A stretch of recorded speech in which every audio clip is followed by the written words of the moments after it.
രാഹുൽ ഗാന്ധിയെ ലക്ഷ്യമിട്ട് ശശി തരൂരിന്റെ ലേഖനം. പാർട്ടിയുമായി കൊമ്പുകോർക്കാൻ മറ്റൊരു ലേഖനവുമായി കോൺഗ്രസ് നേതാവ് ശശി തരൂർ. രാജ്യ താൽപര്യത്തിന് മുകളിൽ പാർട്ടി രാഷ്ട്രീയം പാടില്ലെന്ന് വ്യക്തമാക്കിയിരിക്കുകയാണ് തരൂർ. ഭരണ പ്രതിപക്ഷ പാർട്ടികളെ നയിക്കേണ്ടത് രാഷ്ട്രീയ താൽപര്യമായിരിക്കണമെന്നും തരൂർ ചൂണ്ടിക്കാട്ടുന്നു.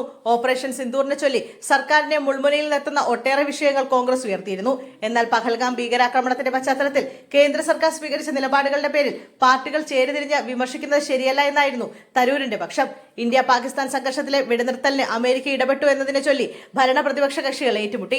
1971 ബംഗ്ലാദേശ് യുദ്ധകാലത്ത് ഇന്ദിരാഗാന്ധി അമേരിക്കയെ മാറ്റി നിർത്തിയ സംഭവം ചൂണ്ടിക്കാണിച്ചാണ് കോൺഗ്രസ് നരേന്ദ്രമോദിയെ വെട്ടിലാക്കിയത്. എന്നാൽ 1971 സ്ഥിതിയും ഇപ്പോഴത്തെ സംഭവങ്ങളും തമ്മിൽ താരതമ്യം പറ്റില്ല എന്ന നിലപാടാണ് തരൂർ സ്വീകരിച്ചത്. ശശി തരൂരും പാർട്ടിയും തമ്മിൽ ഇടയാൻ ഈ വിഷയങ്ങൾ കാരണമായി.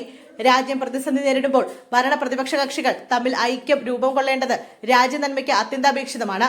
കാർഗിൽ യുദ്ധകാലത്തും നരസിംഹറാവുവിന്റെ ഭരണകാലത്തും ഭരണ പ്രതിപക്ഷ കക്ഷികൾ രാജ്യ താൽപര്യത്തിന് വേണ്ടി ഒരുമിച്ച് നിന്ന ചരിത്രമുണ്ട്. എന്നാൽ ഇപ്പോഴുണ്ടായ ഇന്ത്യ പാകിസ്ഥാൻ സംഘർഷകാലത്ത് കേന്ദ്രം ഭരിക്കുന്ന പാർട്ടിയും പ്രതിപക്ഷ പാർട്ടികളും തമ്മിൽ ചേരിതിരിഞ്ഞ് വാദപ്രതിവാദം നടക്കുകയാണ്. ഇതൊന്നും ആശ്വാസമല്ലെന്നും ഭീകരവാദത്തെ ഒരുമിച്ച് നിന്ന് എതിർക്കേണ്ട നേരത്ത് വാഗ്വാദങ്ങൾ പാടില്ലെന്നും തരൂർ പറയുന്നു. രാജ്യസുരക്ഷയുടെ കാര്യത്തിൽ തെരഞ്ഞെടുപ്പ് രാഷ്ട്രീയം പാടില്ല. ജനകീയതയേക്കാൾ രാഷ്ട്രതന്ത്രത്തിന് പ്രാധാന്യം നൽകണമെന്നാണ് തരൂർ ലേഖനത്തിൽ എടുത്തു പറയുന്നത്.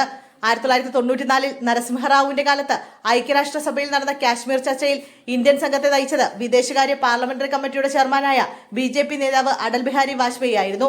കോൺഗ്രസിന്റെ വിദേശകാര്യമന്ത്രി സൽമാൻ ഖുർഷിദ് ആയിരുന്നു ഡെപ്യൂട്ടി ചെയർമാൻ. പാകിസ്ഥാൻ ഞെട്ടിപ്പോയ നീക്കമായിരുന്നു അത്. പക്ഷേ ഇന്ന് ഇത്തരം നീക്കങ്ങൾ അസാധ്യമാണെന്നും തരൂർ പറയുന്നു. രാഹുൽ ഗാന്ധിയെ ലക്ഷ്യമിട്ടാണ് തരൂർ ഈ പ്രതികരണം നടത്തിയതെന്നാണ് രാഷ്ട്രീയ നിരീക്ഷകർ വിലയിരുത്തുന്നത്.